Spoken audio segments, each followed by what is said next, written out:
ایک ہی کہتے ہیں کہ امام صاحب 4 رکعت نماز پڑھا رہے تھے، دوسری پڑھا کے وہ کھڑے ہو گئے اور مقتدی ابھی التحیات پڑھ رہا تھا، تو مقتدی نے یہ دیکھا کہ امام کھڑے ہو گیا تو وہ بھی تیزی سے اٹھنے لگا، لیکن پورا نہیں اٹھا، اس نے پنجے اپنے دونوں کھڑے کر لیے اور تیزی سے التحیات ختم کر کے اور پھر وہ کھڑا ہو گیا، تو اس کی نماز ہو گئی یا نہیں؟ جی بالکل ہو گئی، کیونکہ اگرچہ اس نے پنجے کھڑے کر لیے، یہ خلاف سنت طریقہ تھا تشہد پڑھنے کا، اسے یہ چاہیے تھا کہ امام صاحب چاہے کھڑے ہو جاتے، وہ اپنے التحیات کمپلیٹ کرتا اور پھر آرام سے کھڑا ہوتا، لیکن اگر اس نے پاؤں سمیٹ بھی لیے، دونوں پنجے کھڑے بھی کر لیے، تب بھی وہ بیٹھنے والا ہی کہلائے گا، اور بیٹھ کر ہی اس نے التحیات پڑھی ہے تو یہ التحیات ہو گئی اور اس کی نماز بھی ہو جائے گی۔ ایک بھائی کہتے ہیں کہ میں کسی مدرسے میں کسی عالم صاحب کی مدد کے لیے اکثر جایا کرتا تھا،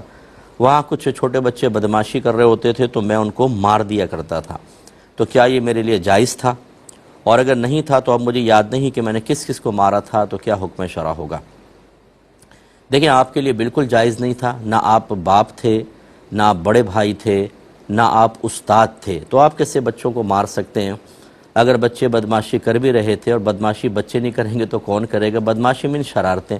تو وہ بہرحال نہیں کرنی چاہیے بچوں کو، لیکن ان کو ادب سکھانا تھا، اور یہ استاد کا کام ہوتا ہے۔ آپ کا کام تھا کہ استاد کو بتا دیتے کہ بھئی اس طرح کر رہے ہیں، آپ ان کو سنبھالیں، لیکن آپ صرف اس غالباً اس زوم میں کہ میں چونکہ آ کے یہاں مدد کر رہا ہوں تو میرے لیے ان کے مارنا بھی جائز ہے، آپ نے مار لیا، یہ شرعاً بالکل جائز نہیں تھا۔ آپ کو اللہ تعالیٰ کی بارگاہ میں توبہ کرنی ہوگی، اور آپ وہاں جائیں اور دیکھیں اگر وہ بچے ابھی تک موجود ہیں، ہو سکتا ہے کہ پہلے نچلے درجے میں ہوں، آگے آگے ہوں، تو بہرحال ان سے جا کے آپ کو معافی طلب کرنی ہوگی، اور اس میں آپ کو اپنی عزت نفس کو بالکل سائیڈ میں کر دینا ہوگا۔ انانیت اگر سامنے رکھی تو پھر یہاں نہیں تو میدان محشر میں یہ کھڑے ہوں گے، آپ کو سامنے کھڑا کیا جائے گا۔ نبی کریم صلی اللہ علیہ وسلم کے پاس ایک صحابی حاضر ہوئے کہ رسول اللہ میرے غلام غلطیاں کرتے ہیں، میں ان پر ان کو سزا دیتا ہوں، تو میرا اور ان کا میدان محشر میں کیا معاملہ ہوگا؟ رحمت کونین صلی اللہ علیہ وسلم نے فرمایا کہ تیری سزا اور ان کی خطا ترازو کے 2 پلڑوں میں رکھی جائیں گی، اگر یہ برابر ہوئیں تو نہ لینا نہ دینا، اگر ان کی خطائیں زیادہ ہیں، تیری سزا کم، تو ان کی نیکیاں نکال کر تیرے نام اعمال میں ڈالی جائیں گی، اور اگر تیری سزا زیادہ ہوئی اور ان کی خطائیں کم تو تیری نیکیاں نکال کر ان کے نام اعمال میں ڈالی جائیں گی۔ تو وہ صحابی روتے ہوئے وہاں سے رخصت ہو گئے، انہیں خوف خدا پیدا ہوا۔ اس لیے خوف خدا کی ضرورت ہے، یہی ٹیچرز کو بچوں کے لیے کرنا چاہیے، یہی حدیث کو ذہن میں رکھنا چاہیے ہم سب کو، اور اسی طریقے سے جو شوہر حضرات ہیں جو بیویوں کے اوپر ظلم و تشدد کرتے ہیں، ان کو کمزور محسوس کر کے وہ بھی اس کو ذہن میں رکھیں۔ اسی طریقے سے جو ساسیں اپنی بہوؤں کے ساتھ یا نندیں اپنی بھابھیوں کے ساتھ اس طرح کے رویے اختیار کر رہی ہیں کہ ان کو مختلف ٹارچر کرتی ہیں اور ان کے قصور بہت ہی کم ہوتا ہے، میدان محشر میں یہی معاملہ ہوگا۔ یہی ریورس آپ کر لیں کہ اگر بہو نے ساس کو ستایا یا نندوں کو بے قصور ان کو مختلف سزاؤں میں مبتلا کیا، ان کے قصور کم تھے یا تھے ہی نہیں، تو سب یہ میدان محشر میں ہم سب کو کھڑا ہونے کے لیے تیار رہنا چاہیے۔ دنیا میں ہی معافی مانگ لیں اور توبہ کر لیں، یہ بیسٹ ہے۔ یہ کہتے ہیں کہ میرا گھر 6 فلور پر ہے اور 5 وقت نماز کے لیے سیڑھیوں سے اترنا چڑھنا بہت دشوار ہو جاتا ہے، تو میرے لیے جماعت کا کیا حکم ہوگا؟ دیکھیں، اگر تو آپ کمزور ہیں، بوڑھے ہیں، یا آپ جوان بھی ہیں لیکن چھٹے مالے سے اترنا واقعی کافی مسئلہ ہوتا ہے، اگر آپ کے لیے باعث دشواری ہوتا ہے تو پھر تو آپ جتنی نماز پڑھ سکتے ہیں، مثلا 1 میں آپ اتر کے چڑھ سکتے ہیں ایزیلی، تو 1 تو کم سے کم چلے کر ہی لیں، نہ ہونے سے بہتر ہے۔ اور لیکن اگر آپ کو بیماری ہے اور کمزوری زیادہ ہے تو آپ ترک جماعت کر سکتے ہیں، آپ کو کوئی اس کا وبال نہیں ہوگا۔ تو ہمت تھوڑی سی کر کے دیکھ لیں۔ ویسے آپ اگر اتریں گے چڑھیں گے تو اچھا ہے، کیلوریز برن ہوں گی اور آپ ایکٹیو بھی ہوں گے اور آپ کا وزن بھی ٹھیک ہو جائے گا ماشاءاللہ۔ اگر آپ ہیوی ہوں تو بہتر رہتا ہے ویسے، لیکن اگر بہرحال آپ کے ساتھ عذر ہے تو شریعت آپ کو رعایت عطا کرے گی۔ ایک بھائی نے فرمایا کہ میرا ایک پہلے بچہ ہے، وہ برین اس کا جو ہے کمزور ہے، وہ پیچھے ہے اپنے ذہن کے لحاظ سے، اور ابھی میری زوجہ پیگننٹ ہیں، اور بچے کی حالت یہ ہے کہ ڈاکٹر یہ کہہ رہے ہیں کہ بچہ اندر نیلا پڑ چکا ہے اور اب کوئی بھی سرجری اس کے لیے ورک نہیں کرے گی، اور یہ بچہ اب سروائیو نہیں کر سکتا ہے، تو آپ ایبورشن کروا لیں، تو میرے لیے کیا حکم شرع ہوگا؟ دیکھیں، اگر 4 ماہ سے پہلے ہے تو بالکل آپ کروا لیں، اگر ڈاکٹرز یہ کہہ رہے ہیں کہ حالت بہت ہی خراب ہے، اور انہوں نے آگے ایک اور مسئلے میں کہا تھا کہ ماں کے لیے بھی ہائی رسک ہے، اور آئندہ کے لیے بھی کمپلیکیشنز وغیرہ ہو سکتی ہیں اور زندگی کا خطرہ بھی ہو سکتا ہے۔ جب اس طرح کی صورتحال ہے تو 4 ماہ سے پہلے تو کوئی مسئلہ ہی نہیں ہے، اور فرض کر لے گا 4 ماہ ہو گئے ہیں تو پھر اس میں جان کا خطرہ بس جب ہوتا ہے نا، صرف جان کا، کہ ماں کی جان کا خطرہ ہے، تو پھر بچے کو ختم کر سکتے ہیں۔ ایسی صورت میں آپ بالکل ابورشن کروا سکتے ہیں۔ تو اللہ تعالیٰ آپ کو اچھی اولاد بھی عطا فرمائے، یعنی صحت مند اولاد عطا فرمائے، اور اولاد کے اس غم سے آپ کو محفوظ فرمائے۔ ہمت رکھیے گا، اللہ تعالیٰ مزید برکت عطا فرمائے گا انشاءاللہ۔ یہ کہہ رہے ہیں اگر کوئی ہاسٹل کے روم میں رہتا ہو اور وہاں سورہ بقرہ پڑھے، نماز پڑھے، دیگر اذکار کرے، تو جو شیطانی طاقتیں ہوتی ہیں صرف روم سے دور چلی جائیں گی یا پورے ہاسٹل سے بھاگ جاتی ہیں؟ دیکھیں، آیت الکرسی کا تو یہی فائدہ ہوتا ہے کہ اس گھر بلکہ پورے محلے سے شیطان دور ہو جاتے ہیں۔ تو یہی آپ حسن ظن قائم رکھیں، آپ تلاوت قرآن کریں، جیسے سورہ بقرہ نبی کریم صلی اللہ علیہ وسلم نے ویسے تو یہ فرمایا کہ جس گھر میں سورہ بقرہ پڑھی جائے اس گھر سے شیاطین دور ہو جاتے ہیں۔ تو ہو سکتا ہے کہ یہ گھر سے مراد پورا یہ ہاسٹل بھی اسی میں آ جائے، کہ وہ تو ایک روم ہے، جیسے ہمارا گھر ہوتا ہے، گھر میں ایک روم ہوتا ہے، ہم روم میں پڑھ رہے ہوتے ہیں، اور گھر کا اطلاق تو پورے گھر کے اوپر ہوتا ہے۔ تو اسی طرح اللہ کی رحمت بہت بڑی ہے، حسن ظن قائم رکھیں، اور آپ بالکل اسی نیت سے پڑھیں کہ اللہ تعالیٰ اس پورے ہاسٹل سے شیطانوں کو دور کر دے، تو انشاءاللہ اللہ تعالیٰ آپ کو برکت سے نوازے گا۔ یہ کہتے ہیں کہ ایک کمپنی ایسی تھی جس سے آن لائن ہم چیزیں منگوا سکتے تھے، تو اس کمپنی کی آفر تھی کہ اگر آپ 15 دن کے اندر یہ مال واپس کرنا چاہیں تو ریٹرن کر سکتے ہیں، اور اس نے کچھ ریزنز لکھی تھی کہ اس وجہ سے بھی آپ کر سکتے ہیں، اس وجہ سے، جس میں ایک یہ بھی وجہ لکھی تھی کہ اگر آپ منگوا لیتے ہیں اور آپ کا مائنڈ نہیں بنتا تو آپ واپس کر سکتے ہیں۔ تو اب ہم نے کپڑے منگوائے اور ہم نے ان کو پہن بھی لیا، اب ہم چاہ رہے ہیں 15 دن کے اندر ان کو واپس کر دیں، کیا حکم شرع ہوگا؟ دیکھیں، یہ شرعی طور پہ جائز نہیں ہے۔ جب آپ نے ایک چیز منگوا لی اور اس کو استعمال بھی کر لیا، یا تو آپ منگاتے نا تو منگانے کے بعد خیار رویت حاصل ہوتا ہے۔ خیار رویت کا مطلب، رویت مانے دیکھنا، اور خیار کا مطلب ایک اختیار ہوتا ہے کہ جب آپ کوئی چیز بغیر دیکھے خرید لیتے ہیں، آپ کے سامنے وہ چیز آئے، اگر آپ کو پسند نہیں آتی تو آپ واپس کر سکتے ہیں۔ اس واپس کرنے یا اس کو رکھ لینے کا اختیار خیار رویت کہلاتا ہے۔ یہ تو آپ کو حاصل ہے، لیکن اس میں یہ نہیں ہو سکتا کہ آپ پہلے اس کو لے لیں، دیکھ بھی لیا، استعمال بھی کر لیا، اب آپ واپس کریں۔ یقینی سی بات، اس میں کمپنی کا نقصان ہے، اب آپ واپس نہیں کر سکتے، اب سودا کمپلیٹ ہو چکا ہے، واپس کریں گے تو گناہ گار ہوں گے۔ کہتے ہیں کہ دیکھیں، جو چیزیں جو بھی مرتا ہے، فوت ہوتا ہے، اس کو مورث کہتے ہیں، اور مورث کے موت کے وقت جو چیزیں اس کی ملکیت میں ہوتی ہیں وہ مال وراثت بنتی ہیں، اور اگر کوئی ایسی چیزیں ہیں جو بعد میں حاصل ہوتی ہیں تو وہ پھر اسی کے لیے ہوتی ہیں جس کا نام لکھوایا گیا ہوتا ہے، جو نومینی ہوتا ہے۔ اگر آپ کے والد صاحب کو یہ اختیار حاصل تھا کہ وہ مکان لے سکتے ہیں اور بالفرض انہوں نے اپلائی نہیں کیا، صرف بھائی نے کیا ہے، تو پھر وہ صرف بھائی کا ہی ہوگا، باقی کسی کا نہیں ہوگا، کیونکہ انہوں نے کوشش کی اور ہو گیا۔ یا والد صاحب نے بھائی کا ہی نام لکھوایا تھا تو انہی کا بنے گا۔ ہاں، یہ اچھی چیز ہوگی کہ اگر آپ کے بھائی، اگر چونکہ وہ والد کی وجہ سے ملا ہے، کوئی بھائی کا اپنا کارنامہ تو ہے نہیں، اس لیے دیگر بھائی بہنوں کو بھی اس میں شریک کر لیں تو بہت ہی بیسٹ صورتحال ہے۔ لیکن میں ان بھائی کے بارے میں نہیں کہہ رہا ہوں، نہ مجھے ان کا پتہ ہے، لیکن ہمارے دل اتنے تنگ ہو چکے ہیں کہ جب پیسے کی بات آتی ہے تو سگے بھائی بہن بھی بعض اوقات ہمیں دشمن محسوس ہونے لگتے ہیں، اور ہم کہتے ہیں کہ نکلو باہر، ہم تو خود اس کو حاصل کریں گے۔ تو لیکن بہرحال شرعی لحاظ سے اگر ان کا نام لکھا گیا تھا یا صرف ان کی کوشش سے حاصل ہوا، زندگی میں والد صاحب کو حاصل نہیں ہوا تھا، تو یہ بھائی کا ہی ہے، وہ کسی کو شامل کرنا چاہیں یا نہ کرنا چاہیں۔ اس لے لیتے ہیں کہ یہ پوچھا تھا کہ والدہ کا انتقال ہو گیا ہے تو کیا میدان محشر میں والدہ سے ملاقات ہوگی؟ انشاءاللہ ضرور ہوگی، اور ہماری دعا ہے کہ آپ لوگ اچھی حالت میں ملیں، کیونکہ خدا نخواستہ ایسا بھی ہو سکتا ہے، اللہ نہ کرے۔ آپ کے ساتھوں میں ایک جنرل بات عرض کر رہا ہوں کہ ماں باپ جہنمی ہوں، بچے جنتی ہوں، یا بچے جہنمی ہو جائیں، ماں باپ جنتی ہو جائیں، ایسی صورت میں ملاقات بڑی دردناک ہوگی، اور بہت ہی غمزدہ منظر ہوگا کہ جب انتہائی حسرت کے ساتھ فیملی ممبر جس کو سمجھایا گیا تھا، جس کو قرآن حدیث بتائی گئی تھی، لیکن سرکشی ختم ہی نہیں ہوئی، اس کو فرشتے گھسیٹ کے جہنم کی طرف لے جا رہے ہوں گے، اس کے چہرے پہ غم کے آثار ہوں گے، اور کچھ ہوں گے جن کو جنت کا پروانہ دے دیا گیا ہوگا اور ان کو جنت کی طرف جانے کا حکم ہوگا۔ یہ جو جدائی کا منظر ہوگا، اگرچہ یہ عارضی جدائی ہو سکتی ہے، کیونکہ اگر مومن ہے جہنم میں گیا تو پھر بھی انشاءاللہ ایک نہ ایک دن جنت میں ضرور واپس آئے گا، لیکن کتنے عرصے میں آئے گا، کتنے ہزار سال لگیں گے، یہ اللہ ہی بہتر جانتا ہے۔ تو اس قسم کے دردناک اگر کوئی مناظر ہوئے تو پھر تو وہ ملاقات بہت ہی خطرناک ہوگی، اور اگر دونوں کے سیدھے ہاتھ میں نام اعمال ہوا تو انشاءاللہ پھر تو بہت ہی خوشی کا لمحہ ہوگا، ملاقات ہوگی، بیٹھیں گے ساتھ میں، پھر جنت میں جائیں گے، جنت میں پھر ساتھ رہیں گے۔ یہ سب کچھ ہے، ہمیں ان چیزوں کو اپنے پیش نظر رکھنا چاہیے، اور اپنی گھر کی اکثر گفتگو میں یہ موضوعات بھی شامل گفتگو کرنے چاہیے۔ لیکن میں بڑے درد کے ساتھ کہتا ہوں کہ یہ اجنبی موضوعات ہیں، موت،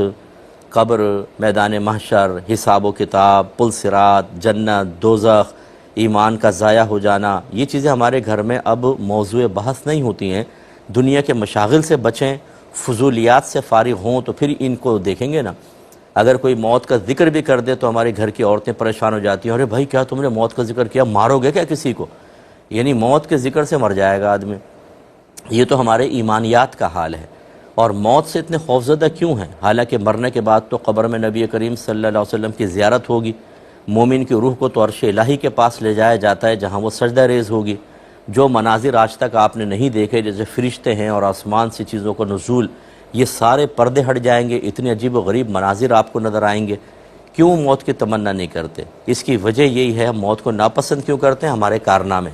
کیونکہ ہم نہ نمازیں پڑھتے ہیں، نہ روزہ رکھتے ہیں، نہ ہم کوئی گناہوں سے بچتے ہیں، تو اس لیے موت کو ہم برا سمجھتے ہیں کہ شاید مر گئے تو ہمارا انجام دردناک ہوگا، اس وجہ سے ہم موت کے ذکر کو ناپسند کرتے ہیں۔ حالانکہ نبی کریم صلی اللہ علیہ وسلم صحابہ کرام کے پاس سے گزرے تو ہنسی کی آواز آئی، آپ نے ارشاد فرمایا کہ اپنی مجلسوں میں لذتوں کو توڑنے والی چیز کی بھی ملاوٹ کر لیا کرو۔ عرض کیا رسول اللہ، لذتوں کو توڑنے والی چیز کیا ہے؟ فرمایا موت کی یاد، موت کا ذکر، تو اس لیے اس کی بھی توجہ رکھیں۔ یہ کہتی ہیں کہ کیا ہم نماز پڑھتے ہیں تو اس کا ثواب ایصال کر سکتے ہیں؟ جی بالکل، اگر کوئی اختلاف رکھتا ہے اس کو کرنے دیں اختلاف۔ ہم آپ کو سمجھا رہے ہیں، ہم آپ کو عرض کر رہے ہیں، ہمارے اکابرین نے لکھا ہے، علامہ ابن عابدین شامی صاحب رحمۃ اللہ علیہ رد المحتار میں لکھتے ہیں کہ ہر قسم کے نیک عمل کا ثواب ایصال کیا جا سکتا ہے، چاہے وہ فرض ہے، واجب ہے، سنت ہے، نفل ہے، جو بھی آپ عبادت کرتے ہیں، آپ یہ دعا کریں اللہ تعالیٰ اس کا ثواب میں بارگاہ رسالت صلی اللہ علیہ وسلم میں پیش کرتی ہوں، اور آپ کے وسیلے سے آدم علیہ السلام کے زمانے سے لے کر آج تک جتنے مسلمان دنیا سے پردہ فرما چکے، دنیا میں موجود ہیں، قیامت تک آئیں گے، ان سب کے نام اعمال میں، اور خاص طور پہ میری والدہ یا والد جس کو آپ کرنا چاہتے ہیں ان کے نام اعمال میں منتقل فرما دے، سب کو انشاءاللہ ثواب پہنچے گا، اور آپ کو مزید ثواب کے حصول کی امید ہے۔ ایک انہوں نے کہا کہ والدہ کے لیے بڑا ثواب جاریہ کون سا ہے؟ میں ہمیشہ یہ کہتا ہوں کہ عالم بنائیں، مفتی بنائیں، ایسے لوگوں کو پڑھائیں کہ جو واقعی اخلاص کے ساتھ دین پڑھ رہے ہوں، دنیاوی لحاظ سے بھی وہ مطلب ویل ایجوکیٹڈ ہوں، اور دین بھی حاصل کر رہے ہوں، دنیا کا علم بھی ہو، اور وہ آگے چل کر اخلاص کے ساتھ دین اسلام کی خدمت کی تمنا رکھتے ہوں، انشاءاللہ یہ آپ کے لیے بہت بڑا ثواب جاریہ ہے۔ ایک عالم دین عالم بننے کے بعد جتنے ساری زندگی مسائل سکھائے گا، فتوے لکھے گا، کتابیں لکھے گا، اور دیگر عالم اور مفتی اور اساتذہ تیار کرے گا، وہ لیڈر بنے گا، جتنے لوگوں کو وہ لیڈ کرے گا، سب کا سب ثواب جاریہ ہوتا ہے، یہ بہت بڑا ثواب جاریہ ہے۔ اور اگر آپ مطلب چاہیں تو پھر مسجد وغیرہ بھی بنوا سکتی ہیں، مسجد میں کوئی چیز رکھوا دیں جس کو لوگ مسلسل استعمال کریں، جیسے پانی وغیرہ ہے، تو یہ سب آپ کر سکتی ہیں۔ ایک یہ بھائی نے کہا تھا کہ کویسچن ہم سے آفر ہوا تھا یہ کہ کچھ عرصہ قبل کسی کی بچی کی شادی تھی تو مدد کی، انہوں نے درخواست کی، تو میں نے کچھ نفلی صدقات تھے، کچھ زکوٰۃ کا پیسہ تھا، وہ ملا کے دے دیا ان کو تاکہ وہ کر لیں، ہو گئی ان کی شادی۔ اب ان کے والد صاحب کہتے ہیں کہ وہ آپ نے جو پیسہ دیا تھا ہم آپ کو واپس کرنا چاہتے ہیں، اللہ نے ہاتھ کھول دیا ہے تو آپ لے لیں، تو میرے لیے کیا حکم شرع ہوگا؟ دیکھیں، چونکہ آپ ان کو ہبہ کر چکے ہیں اور ہبہ کو واپس لینا شرعاً جائز نہیں ہوتا،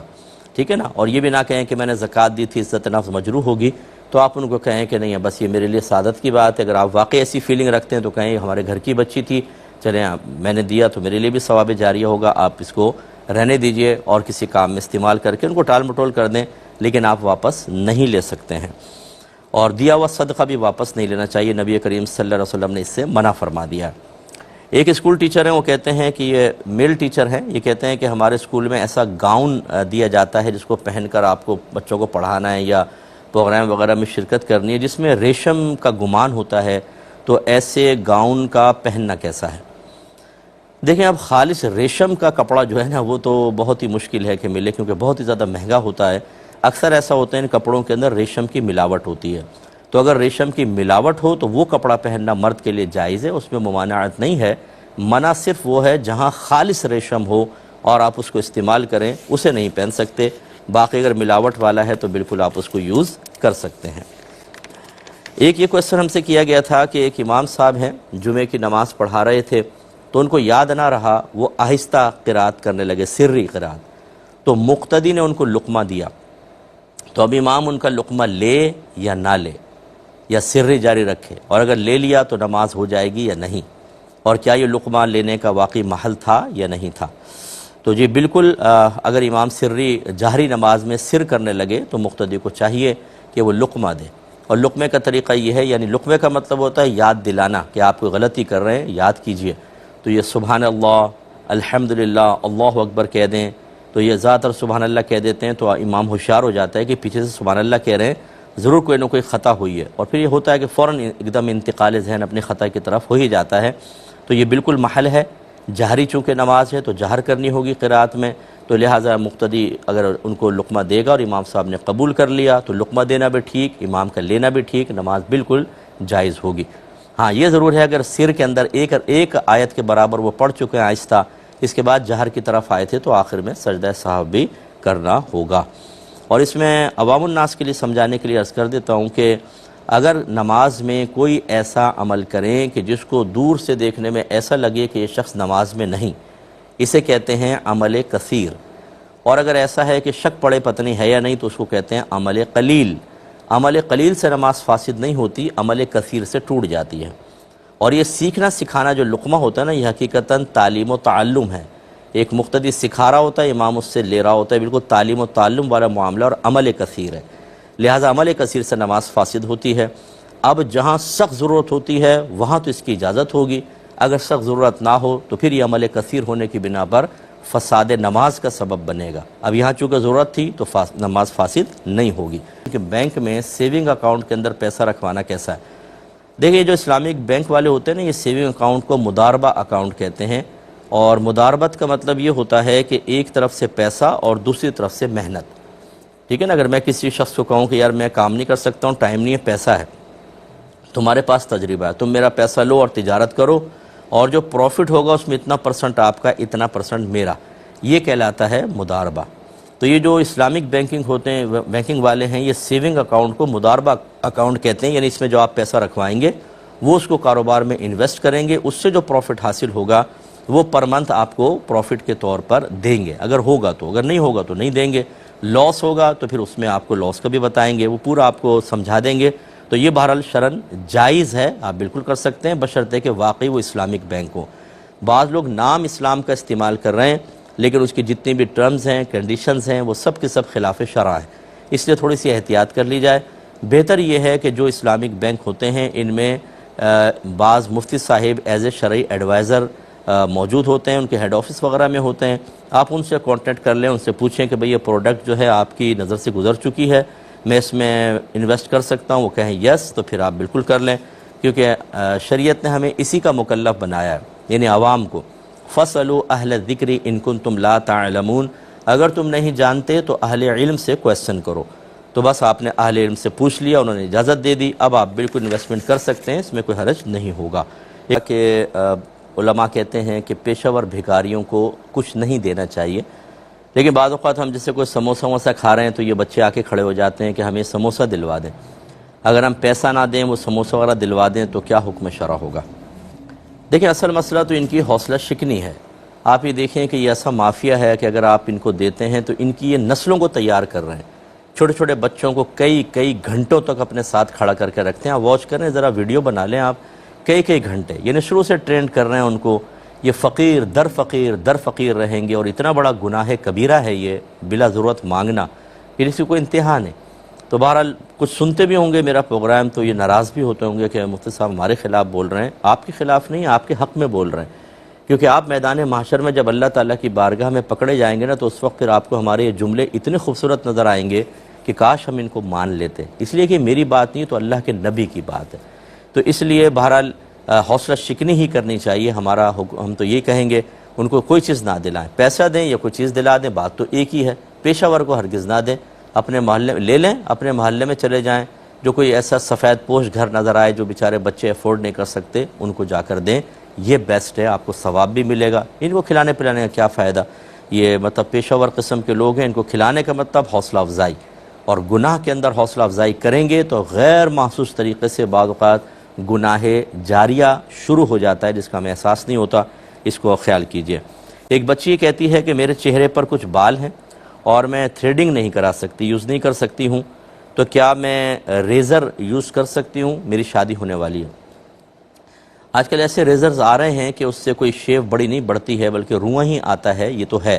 لیکن پھر بھی بعض اسکنز کھالیں بہت سینسٹیو قسم کی ہوتی ہیں, اور بچیوں کا چہرہ یہ اصل چیز ہے, مرد کا بھی ہے لیکن بچیوں کے لیے زیادہ یہ سینسٹیو معاملہ ہوتا ہے, حساس معاملہ ہے. اس لیے کسی اچھے جو مطلب کوئی بیوٹی پارلر والی ہوں, کوئی اسکن ڈاکٹر ہوں, ان سے پہلے آپ مشورہ کریں, اور مشورہ کرنے کے بعد کریں.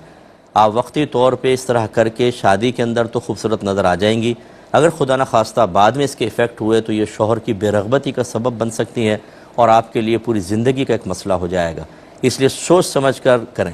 اب ہماری بچیاں ہوتی ہیں, یہ کوئی بھی مطلب سوشل میڈیا پہ کوئی کریم دکھائیں گے, یوں لگائی ایک دم گوری ہو گئی,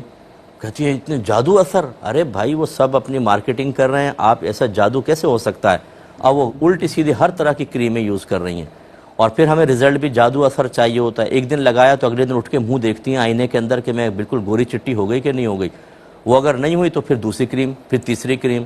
تو پھر ایسا بعض اوقات چہرے بگاڑ لیے لوگوں نے, دانے نکل آئے ہیں, کھالیں خراب ہو گئی ہیں, کیمیکل یوز کریں گے خراب ہوگا. اس طرح ہرگز نہ کریں, اس طرح آپ کی زندگی اذیت ناک بن جائے گی. ہمیشہ جو اس فیلڈ کے ماہر ہیں ان سے پہلے مشورہ کریں, اس کے بعد عملی قدم اٹھائیں. یہ کہتے ہیں کہ میں پڑوسی ملک میں ایک جگہ جاب کرتا ہوں اور شیئرنگ میں روم ہے جس میں ہم 7 افراد رہتے ہیں. میں مسلمان ہوں, باقی سب غیر مسلم ہیں. تو جب میں خصوصاً فجر کے لیے اٹھتا ہوں تو وہ سب سو رہے ہوتے ہیں, اور ہمارا روم میں جگہ اتنی تنگ ہے کہ جب میں نماز پڑھوں تو ان کے پیر میری طرف ہوتے ہیں. اب اگر میں ان کو سائیڈ میں ہونے کا کہوں تو وہ نہیں سنتے میری بات, اور میں دوسرا روم افورڈ نہیں کر سکتا, تو اب میں کس طرح نماز کو ادا کروں. مسجد کافی دور ہے. دیکھیں ایسی صورت میں آپ جس رخ وہ لیٹے ہوئے ہیں آپ اسی طرح نماز پڑھ سکتے ہیں. اگر بہتر ہے کہ 1-2 تکیے ہوں نا, کہ آپ اس کو رکھ دیں یوں کہ وہ ذرا پیچھے کو نہ ہو جائے, کہ آڑ ہو جائے بیچ میں, سب سے بیسٹ وے ہے. اس کے بعد آپ بالکل نماز پڑھ سکتے ہیں, اور اگر تکیے وغیرہ نہیں ہیں تو ڈائریکٹ بھی نماز پڑھ سکتے ہیں. ہماری شریعت بہت ہی پیاری شریعت ہے. جتنا انسان مجبور ہوتا چلا جاتا ہے, ہماری شریعت بھی اس کے لیے وسعت پیدا کرتی چلی جاتی ہے. یہ جو ہماری بعض بہنیں, ہمارے بعض بھائی, کاروباری حضرات, نوکری کرنے والے, دیگر لوگ کہتے ہیں دین بہت تنگ ہے. یہ اصل میں آپ نے ان لوگوں سے دین سیکھنے کی کوشش کی ہے جن کو خود دین کی معرفت حاصل نہیں ہے. بڑی معذرت کے ساتھ میں عرض کر رہا ہوں, ہر سوشل میڈیا پر بیٹھا ہوا شخص اپنے دین کو مکمل طور پہ جانتا ہو, یہ ضروری نہیں ہے. ہر ایک اپنی سوچ اور فکر کے مطابق دین کو سمجھ کر آپ کو سمجھانے کی کوشش کرتا ہے, اور آپ اس کو اصل دین اور کل دین سمجھ کر قبول کر کے دیکھتے ہیں. یہ تو میرے لیے بہت مشکل ہے. حالانکہ 6 صورتیں اور پڑی ہوتی ہیں کہ جو آپ کے لیے شریعت نے رکھی ہیں اور آسان, لیکن بتانے والے کو پتہ ہی نہیں ہوتا. ہر ایک تو مفتی نہیں ہوتا, ہر ایک تو عالم نہیں ہوتا, ہر ایک کے اندر ذہن کے اندر تمام جزیات تو موجود نہیں ہوتی. اس لیے ہونا یہ چاہیے کہ جب آپ اس قسم کے کوئی معاملات جس میں آپ تنگی محسوس کریں, اس فیلڈ کے کسی ماہر سے مشورہ کریں. وہ جب آپ کو مشورہ دے گا تو بہت بیسٹ دے گا. لیکن ہماری بعض اوقات لوگوں نے بیعت کی ہوتی ہے, ہر شرعی مسئلہ بھی پیر صاحب سے معلوم کریں گے. حالانکہ پیر صاحب بعض اوقات نہ عالم ہوتے ہیں نہ مفتی ہوتے ہیں, لیکن جو پیر صاحب کہیں گے وہ میں کروں گا. یہ کیا بات ہو گئی؟ یعنی اس کا مطلب ہے فزکس کیمسٹری بھی پھر اپنے پیر صاحب سے پڑھیں نا آپ جا کر, جیسا وہ پڑھائیں پڑھ لیں. کیوں جاتے ہیں ٹیوشن سینٹر, کیوں جاتے ہیں آپ اسکول کالج یونیورسٹی؟ نہیں بھئی وہ پیر صاحب کو نہیں آتی, تو کیا دین سارا آتا ہے؟ یہ بڑا مسئلہ ہوتا ہے. میں کسی پیر صاحب کو معاذاللہ کمتر ظاہر نہیں کر رہا ہوں, لیکن بہت سارے ایسے ہوتے ہیں. اور پیر صاحب کو بھی سوچنا چاہیے کہ اگر شرعی مسئلہ آپ کا مرید معلوم کرتا ہے اور آپ کو نہیں پتہ, تو آپ کہیں کہ بھئی یہ فقہ میری فیلڈ نہیں ہے, میں اپنے روحانی تربیت کر سکتا ہوں, بیسکس آپ کو سکھا سکتا ہوں, آپ کے احوال قلب کے اوپر توجہ کر سکتا ہوں. یہ آپ کسی مفتی صاحب سے پوچھیں نا, وہ بھی کہہ کے آؤ ہم سے پتہ کرو, کہیں اور نہ جائیں, ایسا نہ ہو بچہ کسی اور کی طرف نکل جائے, مرید ہاتھ سے نکل جائے. غلط سلط مسئلہ بتاتے ہیں. اسی وجہ سے ہمارے لوگ جو دین سے دور ہیں, میری زندگی کا تجربہ یہ ہے کہ جب ہم ان کو بٹھا کر ان کو معلوم کرتے ہیں کیوں آپ دور ہوئے, اور وہ سبب بتاتے ہیں, تو ہم کہتے ہیں یہ سبب تو آپ کے لیے بنتا ہی نہیں ہے, آپ یہ بھی کر سکتے تھے, یہ بھی. تو وہ حیران ہو جاتے ہیں کہ اچھا اگر اتنی آسانی تھی تو ہم تو پیچھے نہ ہوتے۔ وجہ وہی ہے کہ ایسے مطلوبہ اشخاص ملتے نہیں ہیں کہ جو ہماری مشکل کو شرعی تقاضوں کے روشنی میں حل کر سکیں یا شرعی تعلیمات کی روشنی میں حل کر سکیں، تو ہمیں دین تنگ اور سخت محسوس ہوتا ہے۔ سیکھنے کی ضرورت ہے، اللہ تعالیٰ ہمیں سیکھنے کی توفیق عطا فرمائے۔ ایک بچی نے لکھا کہ آپ نے فرمایا تھا کہ بیوی کی شوہر کے سامنے عزت نفس نہیں ہوتی، اگر شوہر ہر چھوٹی بات پہ ذلیل کرے، یعنی اب وہ اپنا کہہ رہی ہیں کہ اگر شوہر ہر چھوٹی بات پہ بیوی کو ذلیل کرے، گھر سے نکلنے کو کہے، دوسری شادی کی دھمکی دے، دل دکھانے کے لیے دوسری لڑکیوں کا ذکر کرے، دوسروں کی بیویوں کو ثابت کرے کہ وہ تم سے بہتر ہیں، ایسی صورت میں بیوی کیا کرے؟